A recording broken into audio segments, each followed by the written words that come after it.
quick announcement before we get the show started today. So I've recently decided to rebrand the show from the Kacee Outdoor Podcast to now the Kacee Allen Show. So from episode 30 and here on out, we'll be referred to as the Kacee Allen Show.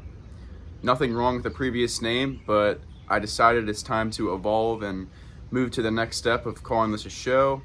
And nothing against being outdoors and the outdoor scenery, which I still continue to do. I think it's better to have a diverse set of options rather than focusing on just one simple element. So all in all, it's not really a big change. It's just the name, it's just the logo and the rebranding. So it's going to be the same type of events and issues that we cover on this show, and same with interviews, and we're going to be honest and have open discussions. Today's topic is going to be something that pertains to 8 months ago, which we actually covered in the third episode, which was the Nashville School Shooting.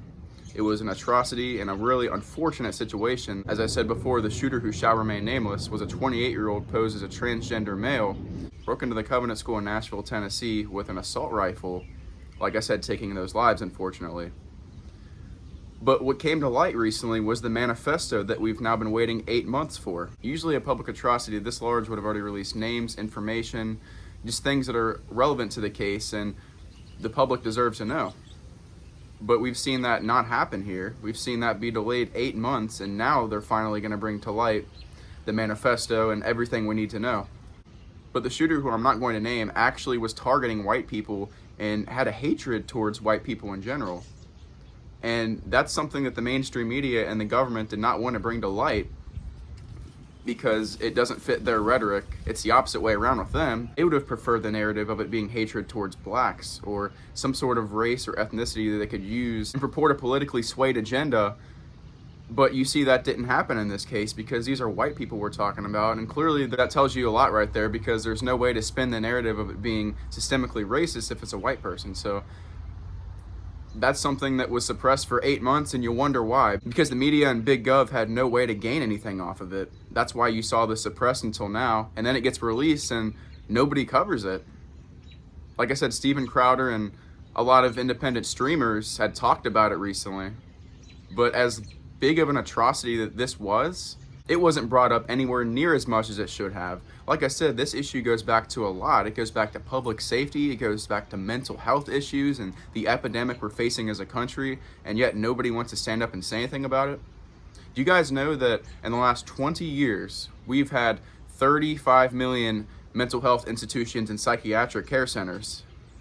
You know what that number is down to today? That 35 million is merely down to 35,000. And yet we see atrocities like this, and we see some of the worst and most heinous acts done by our own American people on our own soil. And we're going to turn our backs away and say we don't need these psychiatric institutions and we're not facing a mental health epidemic. Well, wake up, because we are. It's almost like you scroll through Twitter every week just waiting for something like this to happen because you're just immune to it. You're so used to something like this happening. How is it any sort of solution to help the people who are mentally sick?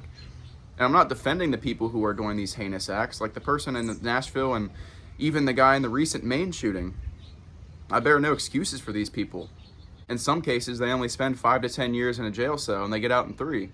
At the same time, shutting down mental asylums, institutions, and all these psychiatric care centers that would actually go a long way. It'll at least help a subset of the people get their minds right and be less prone to these heinous and just egregious acts that we see.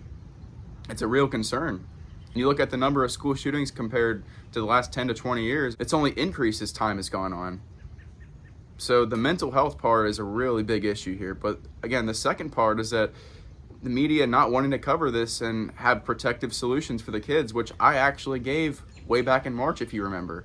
My solution is that each state needs to come up with the funding, get rid of your hamster projects. Each school should invest in putting 2 extra police officers or military veterans in their school, and at least have 3 of them. Right now, most have 1 or none in some cases. They just have 1 guy watching the cameras, basically like a donut resource officer. How is that going to prevent something that large? It didn't help in Nashville, and it certainly isn't helping in many other cases when it could have been prevented. My solution was have not only a guy in the camera, that's where you have your donut eating resource officer just watching the camera, but you have a guy watching the outside of the school, maybe in an unmarked car, or just someone who is responsible for the premises of the school, making sure everything on the outside is protected. And then you have a third guy on the inside who he protects the school and the kids themselves. So if there's any sort of issue that's inside the school, or maybe a shooter is already in the building, well, now you've got a guy to relay that to the one outside and inside while working the camera. So you can see that that would be a pretty good solution. Politicians, media, streamers, government, no one's talking about this. Nobody has actually any solutions to this. And if there isn't any, it's going to continue to get worse. And we're going to see this happen again, and probably more casualties than we've seen this time. And it's really scary, but it's going to happen if there's no protective solutions. We need to make sure we put our kids first. We need to make sure that our institutions are safe, because it doesn't even take numbers to see the atrocities and these acts that are happening. Forget everything that's happening on the other side of the world with Israel and Hamas.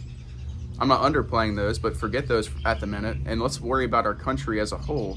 Let's worry about how these people on our own soil are sick. Why are we just going to turn a blind eye to it and act like everything's okay? But they want you to be worried about countries thousands of miles away, because they don't want you to think about this. They're trying to destroy America. The people in charge, it's clear to me that that's what they're trying to do. But like I said, with the Nashville story, they have absolutely nothing to gain from releasing that manifesto to the public, as it doesn't sway their narrative any sort of direction in the way they want it to. Their goal, and the media's goal, was to portray that America is somehow systemically racist, when obviously it's not, and they prove their point that it's not by publicizing an event where white hatred was spewed. They know that there's nothing to gain from that. Now, this isn't something I wanted to spend a whole lot of time on, but it's definitely something that needs to be addressed, and not many people are talking about it.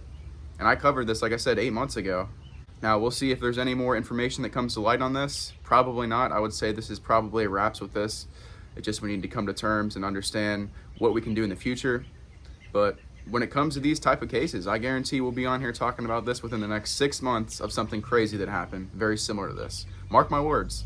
If there's no solution put into place, it's going to happen again. We'll see you next time, guys.